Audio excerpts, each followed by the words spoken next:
Hi there. I'm so happy you're here. Here's what you'll gain by listening to the very last second of this conversation with Arlene Elizabeth Casimir. Throughout this conversation, Arlene illuminates why teaching has to become a space for healing and transformation. Our traditional teaching methods really only focus on academic outcomes, compliance, and standardized assessments, and these are not enough to address the deep trauma and emotional needs students are bringing to the classroom. You will leave this conversation understanding 9 different trauma responses, knowing how to create brave spaces in our classrooms, and understanding how the holding space protocol can empower students. Stay with us. I'm so excited to have you join our conversation. This is Solutions Coaching and Teaching Strategies, the podcast that extends education beyond the classroom.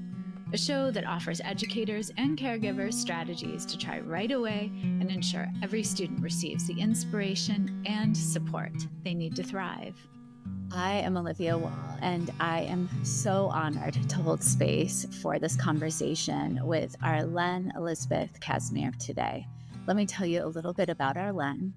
Arlene is the creator of The Awakened Teacher and Réveiller, a Haitian Creole word that means to awaken.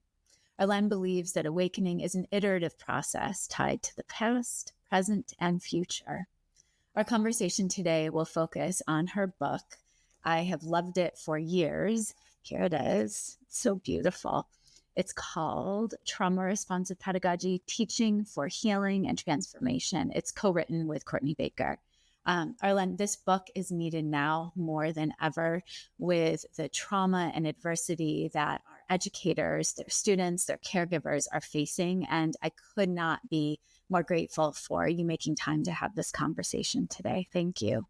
You're so welcome. I'm honored, Olivia. Thank you for having me. Thank you for uplifting my work and for bringing me on to share more about it. Yeah, absolutely. And I know I had asked you, who is a researcher or what piece of research do you lean on often when it comes to trauma responsive teaching?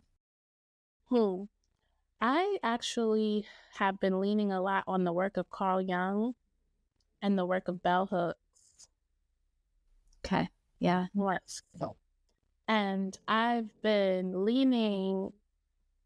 pulling, studying the work of Carl Jung because there is something that's interesting about his walk.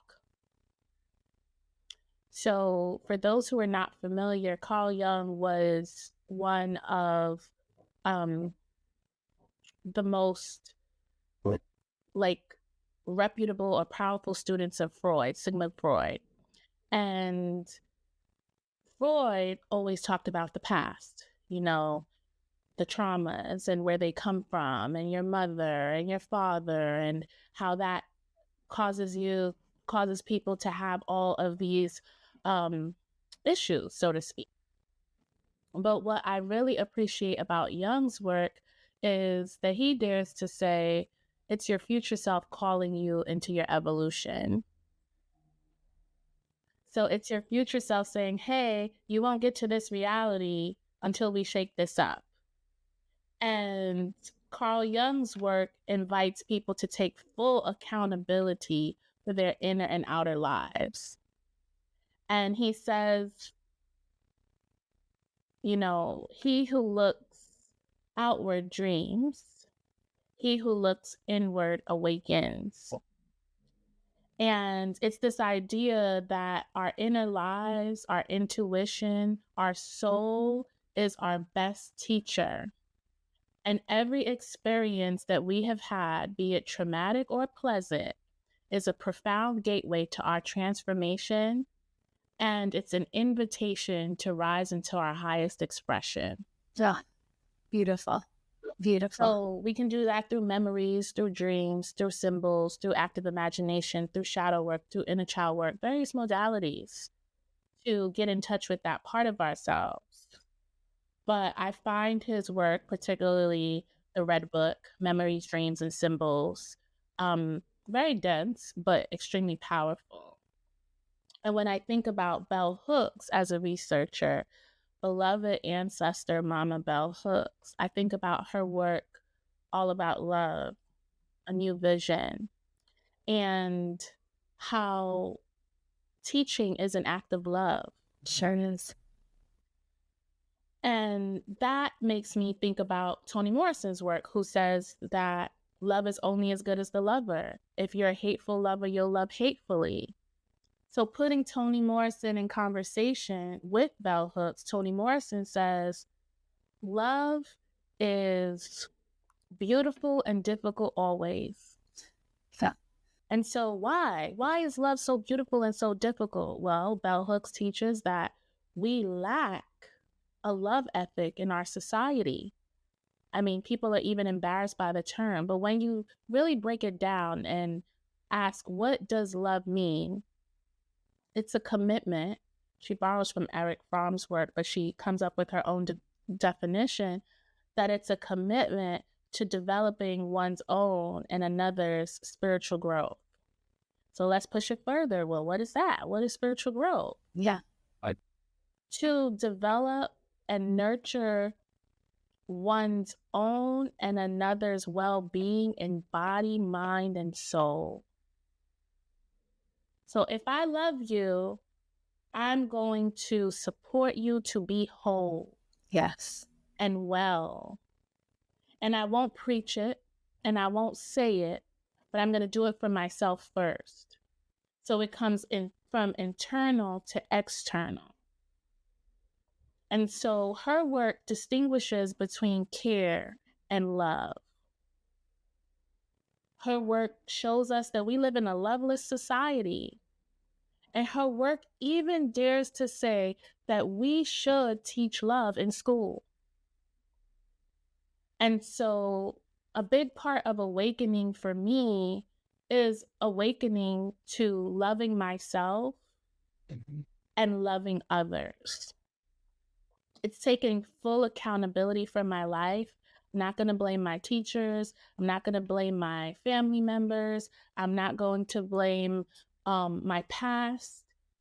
It's daring to believe and know that my soul chose this incarnation, and every lesson, every experience makes me who I am today. Yeah.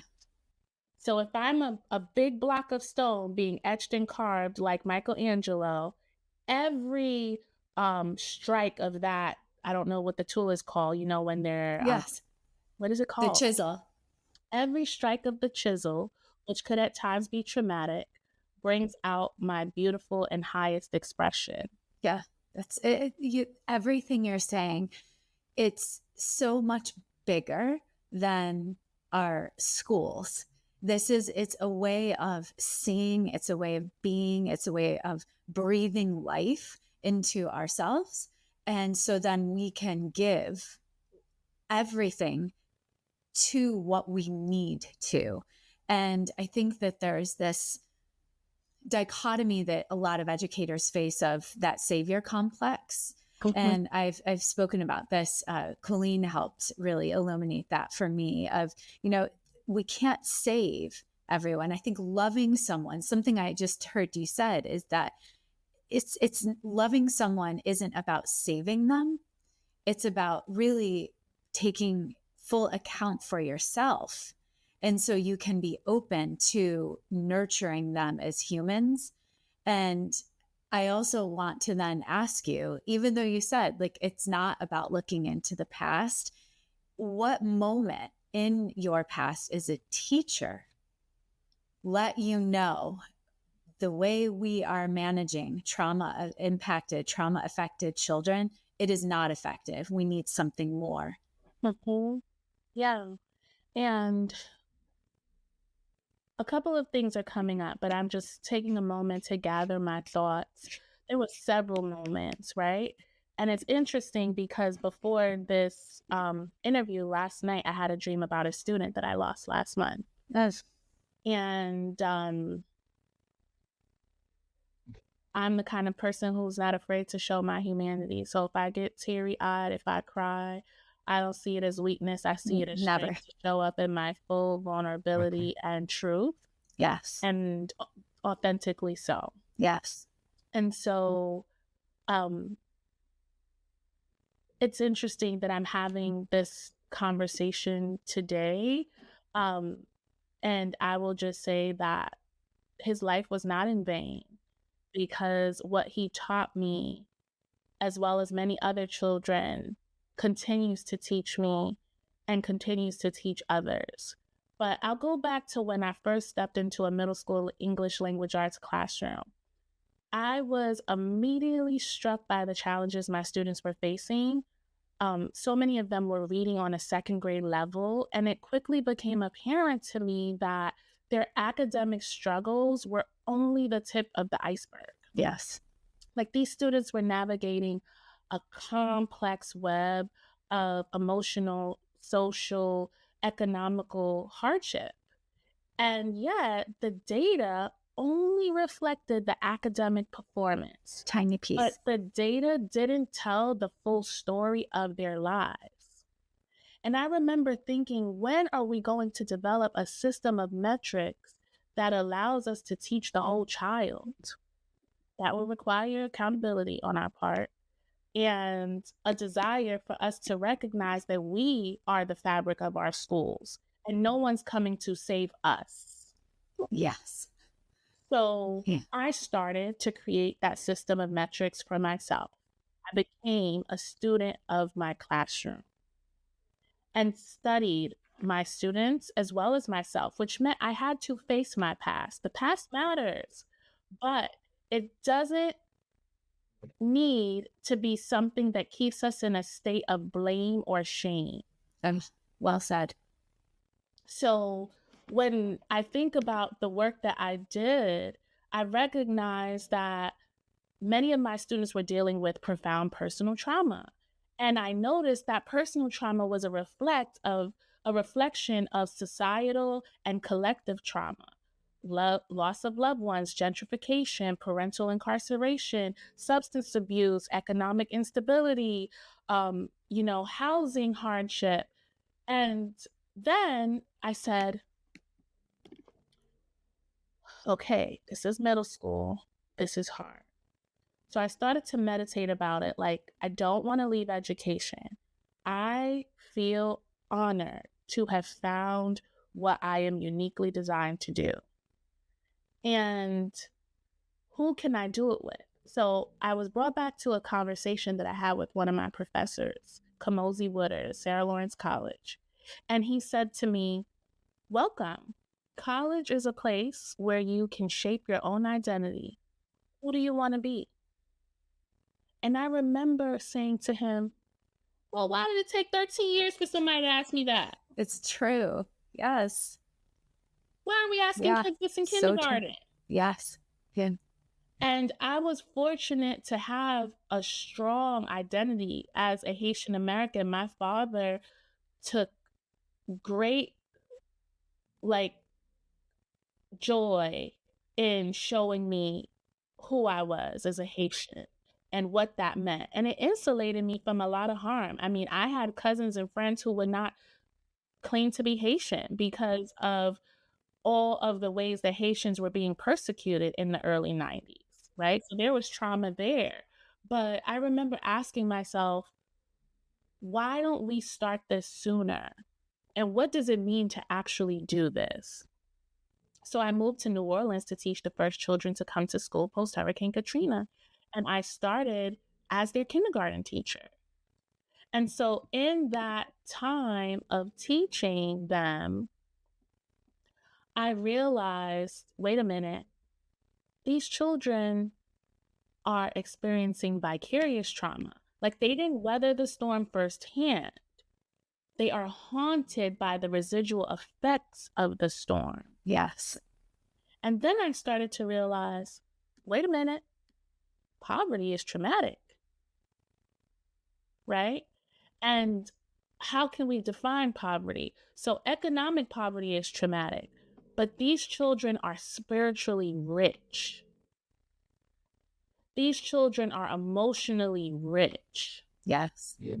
That's why they don't even know that they're at an economic disadvantage. And so when there was talk about closing the achievement gap, I was just like, there is no achievement gap. Yeah. There is an opportunity gap. There is a spiritual gap. There is an emotional gap. And the only achievement gap that exists is teachers who don't love themselves or these children and leaders who build these schools. And instead of listening to them, asking ourselves, what kind of place can this classroom be? And taking control for what's in our locus of control, we have these systems. But people create systems. And people create systems that are a reflection of their psyche. Yes. Yes. Of their consciousness, right? So the systems tell us a lot. And I like the aftermath of Hurricane Katrina and how it affected my students, and seeing those psychological scars that remained and how that impacted their behavior, their engagement, and their ability to learn was a turning point for me, because I understood that traditional teaching methods focused on academic outcomes, compliance, and standardized assessments. I also understood that is not enough. No, it's not. Teaching had to become a space for healing and transformation. So for me, it wasn't just being informed about trauma, right? That was one Right. thing. Okay. I know there's trauma. There are all kinds of trauma. Yes. Okay. Trauma manifests in students' responses. It triggers students. It impacts their behavior. But I noticed something deeper at that time. Trauma is a profound gateway for healing. Trauma is a profound gateway for transformation. Yes. And the classroom has the potential to be an incubator for elevating consciousness, transcending circumstances, finding understanding, making meaning of our experiences, and choosing who we want to be despite what we've been through. Yes. The classroom can be a space for that. It can. I want to just read a quote from your book. These are Nell Duke's words, because this just hit as I began. It's not even, it's in the introduction. This book addresses another worry I've had about trauma responsive education, the lack of an equity lens. This field needs to recognize the roles that systemic racism and classism in the United States play both in causing trauma and in affecting the degree to which schooling is responsive to trauma. So you just spoke to how you use the trauma responsive practices. And I've been carrying the book around with me again, to every school, every building I'm serving. And I have the gift of facilitating coaching labs with one school district that we're going really in depth with. And they all were looking at the 9 F's that you've created of the trauma manifestation that you just spoke to. So I'd love for you to go a little bit deeper with that, because I am hearing over and over, especially in K-2 buildings, not as much at middle and high schools, but for our littles, I'm hearing a lot of, the kids are just acting out. There's so many behaviors we're seeing. So this was extraordinarily helpful for the cohort of coaches that I'm doing in-depth work with. Can you go a little bit more in depth with the 9 F's? Sure. So in terms of going in depth with the 9 F's, I'll start by breaking them down for those who are not familiar with my book. So historically, scientific research identified only 2 to 3 universal responses for stress and trauma, fight or flight. And a lot of people are familiar with that. Yes. However, more recently, a great deal of clinicians and practitioners have started to recognize additional manifestations like freeze, fawn, faint, right? Yeah. And I developed the framework of the 9S to expand on these ideas and illustrate how they show up in educational settings. Yeah, it's so helpful. Thank you. The challenge is that these trauma responses are often misinterpreted as behavioral issues. Yes. Now, what happens when trauma responses are misinterpreted as behavioral issues?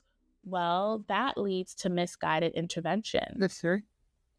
So when Sure we does. review these behaviors through a trauma-informed lens, we could shift from asking, what's wrong with this student? How could I punish this student? To what happened to this student? And how does what happened to this student activate what happened in me? That takes accountability. So let's talk about the first one, fight. So this manifests as anger, aggression, argumentativeness, and confrontational behavior. And in school, it might look like hitting, yelling, throwing things, or even being explosive.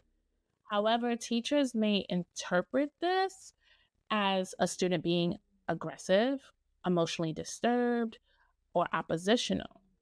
And what does that lead to often? Punitive measures. Yes.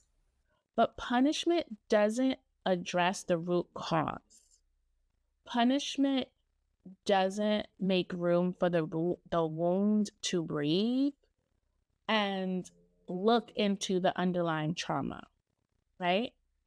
So let's go to flight. So this response includes anxiety, panic attacks, avoidance, and students might constantly fidget, ask to leave the room, or even run out of the room without a warning. We often label these students as distracted, off task, disruptive, or even a runner. Yes. They're trying to escape an environment that feels unsafe. They're trying to escape an environment where they don't feel supported to emotionally regulate themselves. Freeze response, students may dissociate, space out, appear withdrawn. They may even be non-responsive, slow moving, or constantly on their phones. This can be misread as disinterest, defiance, disrespect, depression, when in fact, the student could be overwhelmed and shutting down as a way to cope. And the faint response, this is an emotional or physical shutdown. Students might put their heads down, fall asleep, or appear perpetually confused, okay? And teachers might view them as disengaged, lazy, seeking attention. And when that's done, we miss the signs of deep emotional distress.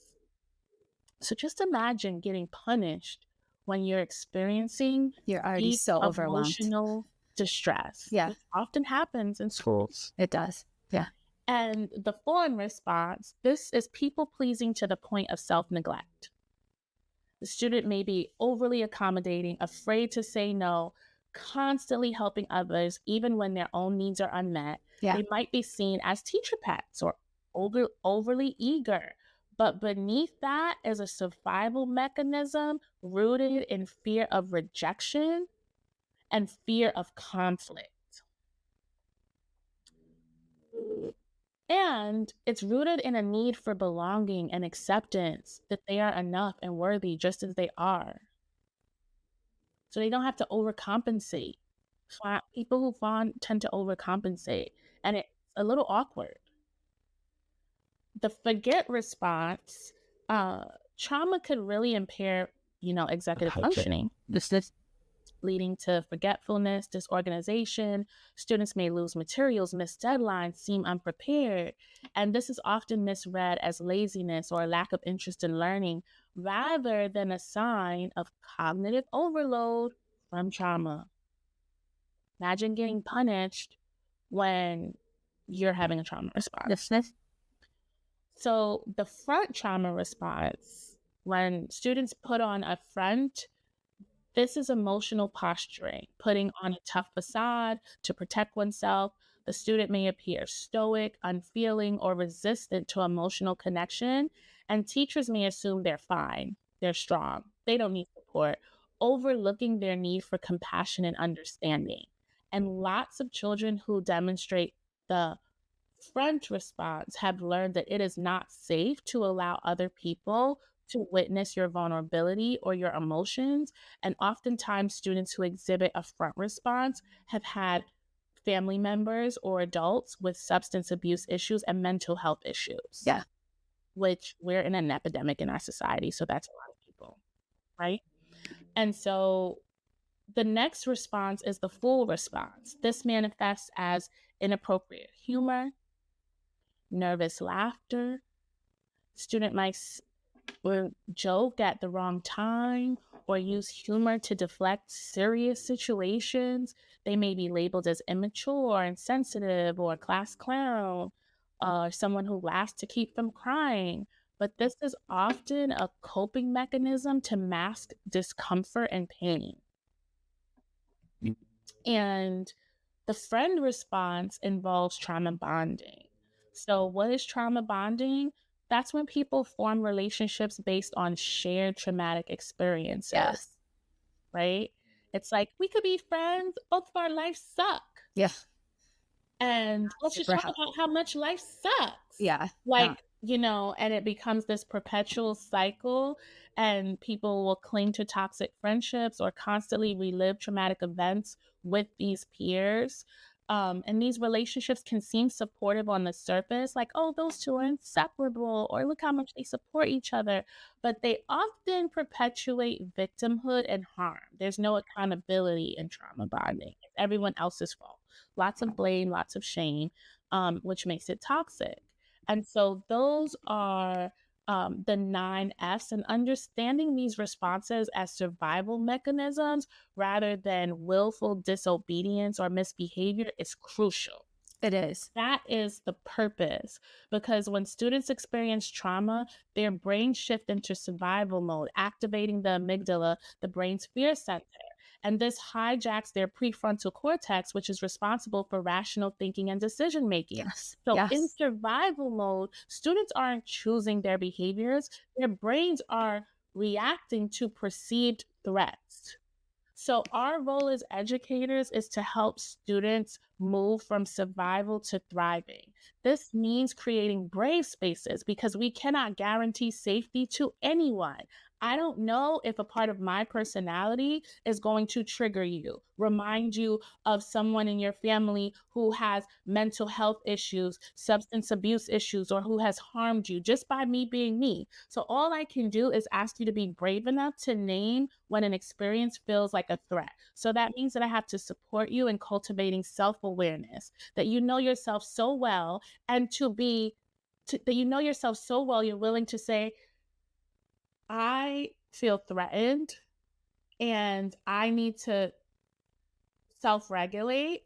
And this environment needs to be a space where we can all co-regulate, right?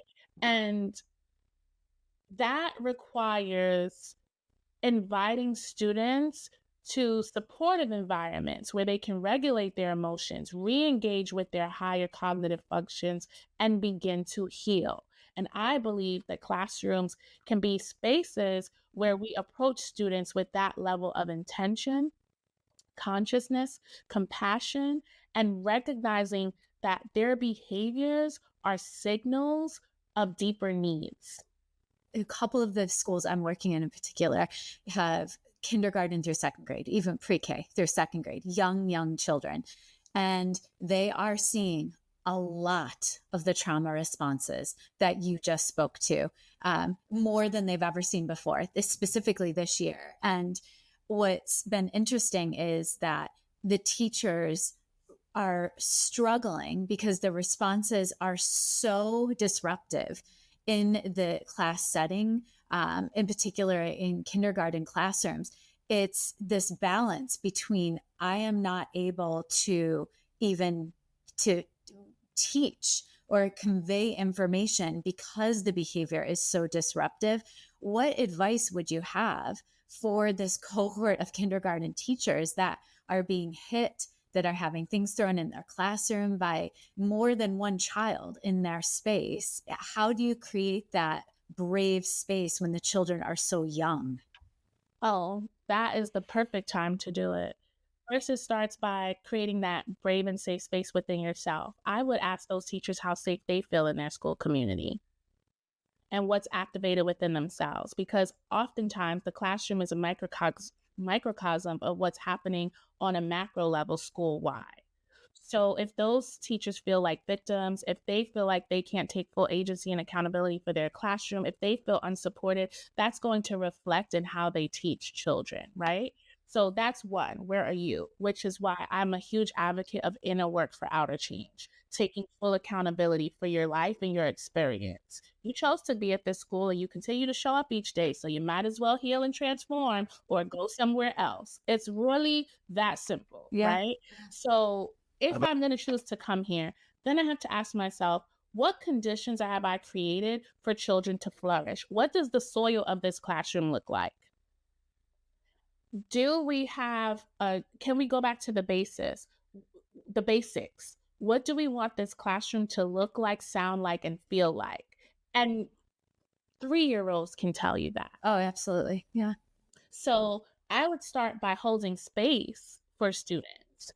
See, it's so important to take preventative measures to lay the foundation and know when you need to relay the foundation. Yeah. Right? So let's go back to what we want our classroom to look like, sound like, and feel like. Let's hold space for what's happening within us and within our community that makes us not feel like we can be brave, that makes us not feel safe. Let's use different text. Stories as Medicine is a framework that I offer to support kids, right? But it starts with that belief, like these are babies. Yeah. And I can support them. It starts with that acknowledgement. I need support. I don't feel safe in here. I don't feel brave in here. Right. Right. It starts in the vulnerability of asking for help. Admin, co-teachers, colleagues, I need help. Yeah. So I feel like there are so many things I could say systemically and in a classroom, because as you know, I do educational consulting and I coach in classrooms all the time. That's a part of my work. I provide professional learning, professional development. And something that I would say is that there's layers to it. You can't put a Band-Aid on what needs surgery. Right. So it's important to recognize that when we are looking at a classroom like that, where the children are all in these trauma responses, so many children. Right. You know, I will say, okay, we have been watering the weeds here. Yeah. Because children want attention. So if I start to give all my attention to Charlie because Charlie's throwing chairs, hitting other children, then the other children get the signal, well, that's how you get love around here. We see love as attention. So I guess this is what we have to do. So that requires me taking accountability as a teacher to say, what have I been focusing on? What have I been watering in here? Yeah. I think one of the complexities that happen in so many schools, that there are other folks involved outside of the classroom that are pushing in, and those are other voices. So I feel like in some buildings that I'm living with, that teachers have lost some of their autonomy. And again, that would be the inner reflection of saying, wait a second here. I know what I want my classroom soil to look and feel like. I know what I want my community to, I want it to be a brave space. And I also know that there are grown-ups in the buildings that are questioning those teachers and giving advice, sometimes unsolicited, that the teachers feel like, I have to listen to this because it's an outside expert, an outside professional. So I think part of what I wonder is, how much autonomy do we offer our teachers to take that deep dive into being brave with that vulnerability? Because I think that's really scary to do. Yeah, I'll bring it back to love. Where are the conditions to teach the whole teacher? to love the whole teacher. People ask Parallel me what I do practice. for a living, and I will not break down, I support schools with trauma responsive pedagogy, culturally, responsive and sustaining education. And I won't go through all those terms. I will say I love teachers for a living. You know what that looks like in practice? First of all, I believe every principal is the head teacher of their school. Every superintendent is the head teacher of all the principals they support. I love teachers. So that means I'm going to say, what in this environment is not whole? How are your teachers' minds? How are their souls? Yeah. How are their hearts? Thich Nhat Hanh says in How to Love, if you want to love someone, listen to their suffering. So I hold space for the principals, the teachers. Let's hear it. And that's what makes people uncomfortable, because you have to pause. And most people want to take action. They want to fix things. Right. We're not fixing anything right now. What is going on here? So I don't assume that I know, although I can pick up on trends very quickly. I'm sure. Because I've seen a lot. Yeah. But I never assume that I know anything. Right. So I really go by the 4 agreements of Don Miguel Ruiz, where he says, be impeccable with your word. So I'm not going to blame any other adults around here. I'm not going to shame anybody. Don't make assumptions. I'm going to ask questions. What's happening here? How long has this been happening? What support have you gotten for how to lay the foundation in this classroom? What kind of professional learning and professional development did you provide for your teachers? Excuse me, education department, where is the budget for people to be able to do that, to support their teachers? And do you think the teachers need continuous support? I mean, doctors practice medicine. Why aren't we practicing teaching? So true. Yeah. Yeah. Oh, and what I mean by teaching is, why aren't we practicing love? That's the... Oh, what is that? Let's get on the same page. So first, I have questions. I'm not going to make any assumptions. Then I'm going to do my best to see the full picture of what's happening. Yes. And once I see the full picture of what's happening, then I'm going to do my best to support with what I see, right? So that requires a journey. It's an inner work journey. Because at the end of the day, I have love, respect, and faith in you because you showed up today. Yes. You don't have to be here. The system is not going to fix itself, and no one's coming to save you. Yeah. So how can we work collaboratively and take collective responsibility for our schools? We're the adults sitting at this table. We chose to come here. We're the family sitting at this table. We chose to send our children here. The only people who cannot take collective responsibility are the children. Right. Right. The adults are telling them what to do. So you know what you do in the classroom? You empower them to take collective responsibility of how that environment runs. That is where the bravery is. Yeah. You give them back their power, because they came with it, in your classroom, and you don't do to them what has been done to you. That means you have to pause and really see what's being done to you. And I think it's also critical that this cohort of teachers in this building, they also realize they need to connect more as humans. They started Wednesday mornings. They're all doing like some type of learning or experience together before school, meditative, yoga, whatever it is, just to be in the same space together before the children enter the building, and to have that moment of calm.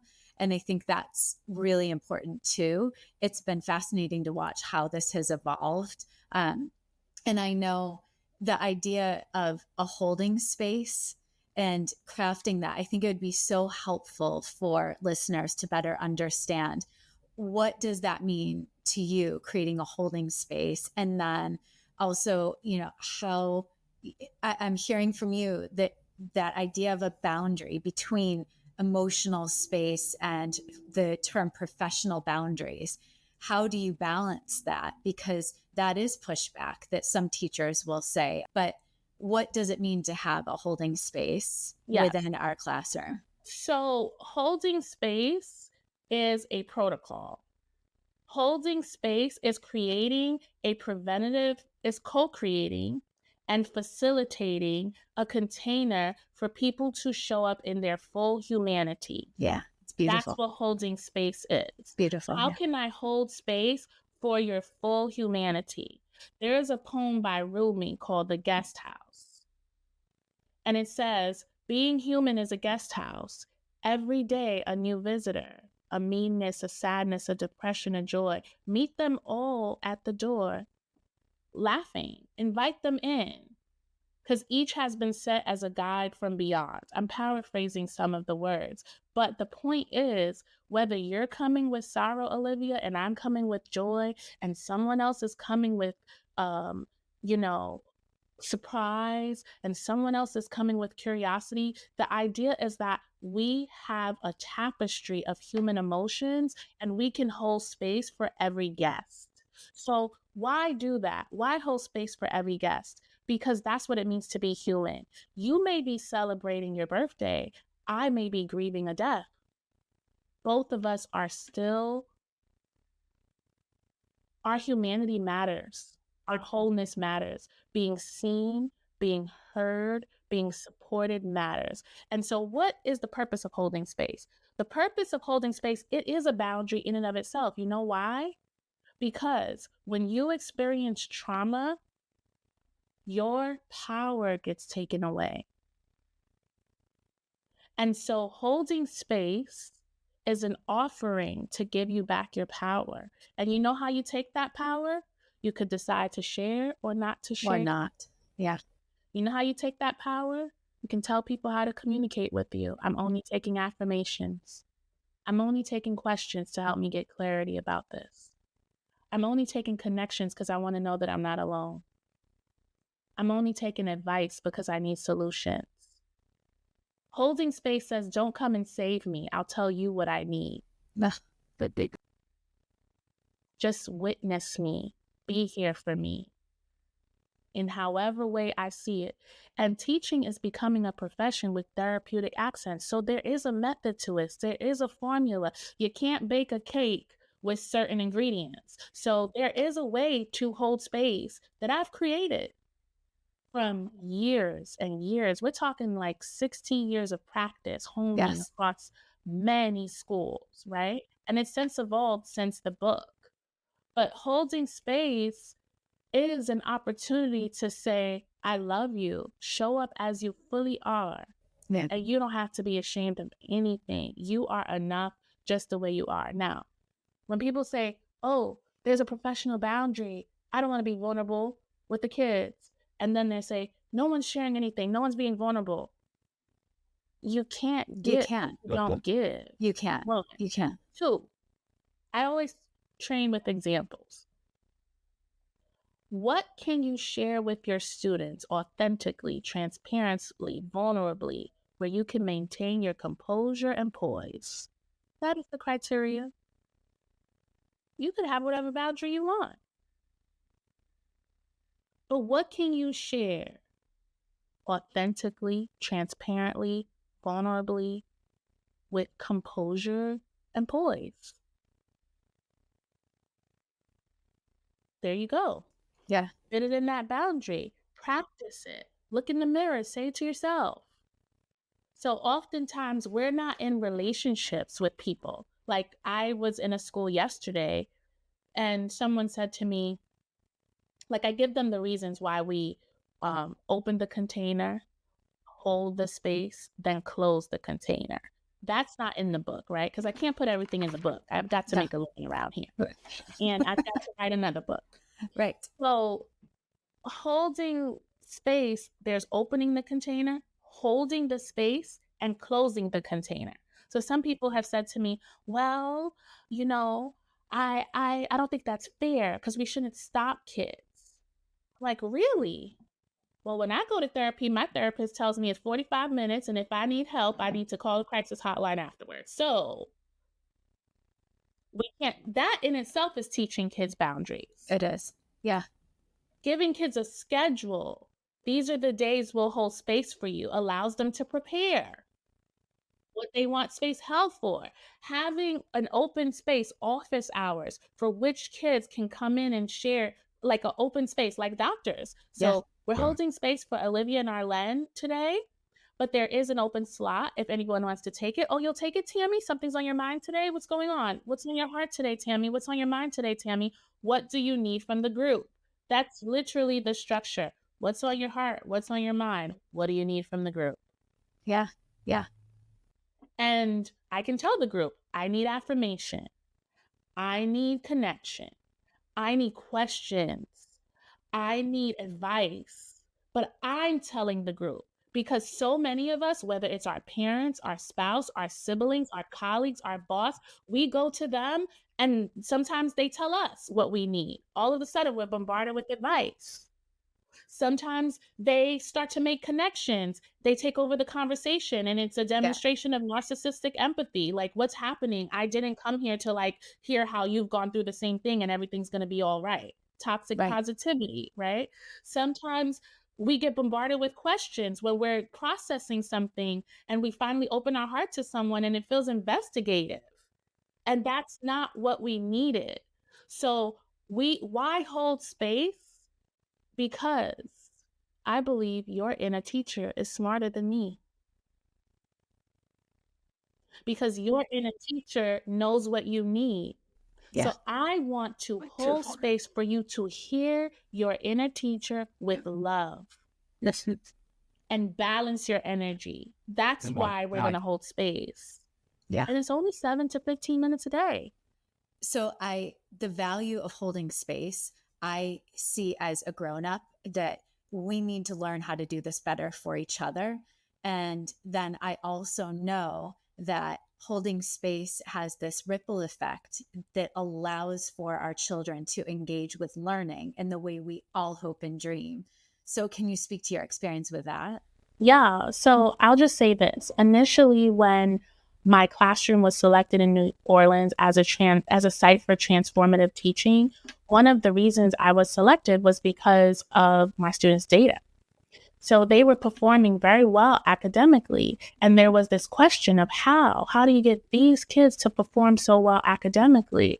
And when people would come and visit, they would ask, how is it that these kids take themselves to the bathroom, walk themselves to the cafeteria, go out to the playground, water the plants, navigate the classroom? And it's as if you're not even present. That was the riddle. Like, they bring each other to the rug. They let each other know, okay, Miss Casimir is about to teach right now. How did you create this environment? And I said, this Montessori environment for these Black and brown children.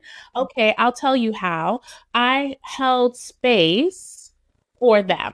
That is the missing link. I held space for them and I see myself as a facilitator and I trust their inner teacher. And I believe that they shouldn't have to wait for their appointment on Tuesday at 2 to talk to the therapist for 45 minutes about their issues. I believe that life is so complex. Life can be so challenging, overwhelming, and scary that wouldn't it help to speak to someone every day who could see you, hear you, and support you? And what I recognized was by holding space for students, they recognize we can do challenging things even when we're going through challenging things. Yes.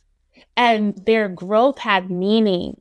Their growth had purpose. Yes. And one of the things I used to tell them, because I had to learn to drive to go move to New Orleans, which was very scary for me. Yeah. As a New Yorker and just someone who didn't want to learn how to drive. And I told the kids, I said, you know what?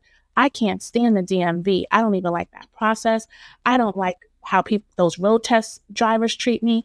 I don't like, because I had failed the road test a couple of times. And I told them, I was just like, but you know what I keep dreaming about? Driving this car and going wherever I want to go and doing whatever I need to do. So for you all, yeah, we're doing these standardized tests. We're doing whatever, but where is your car, your human avatar, your vehicle What do you need to do in this current system to get to where you need to go to change it? Yes. And don't do it alone.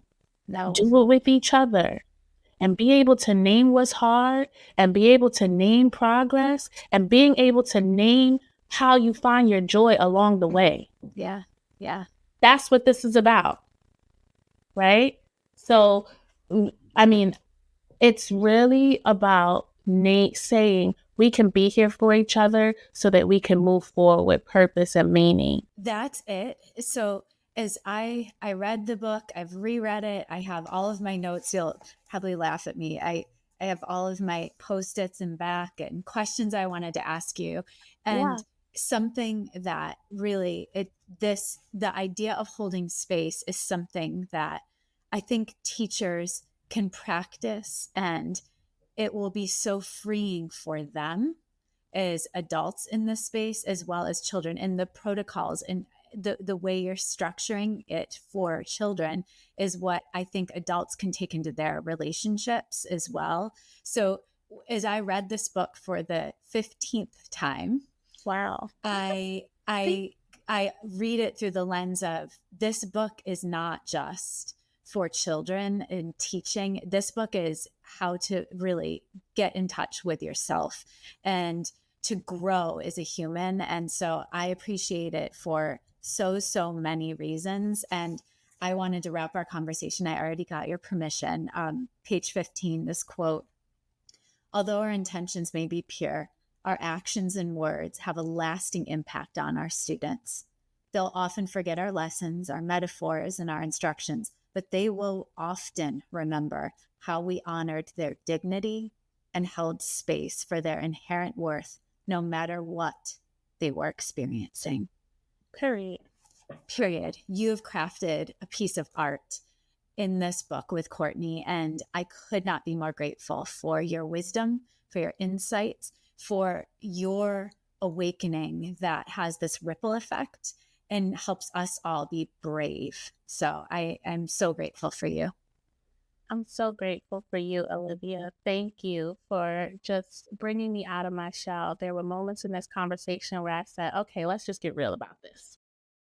And I am just so grateful to have spent this time with you. Thank you for uplifting my work. I really see myself as a wounded healer, a warrior, and a visionary, a teacher, a leader. Yes. And to be able to show up and share a bit of my thinking and a bit of my practice, and to hear how it resonates and supports you on your path, I am just incredibly honored.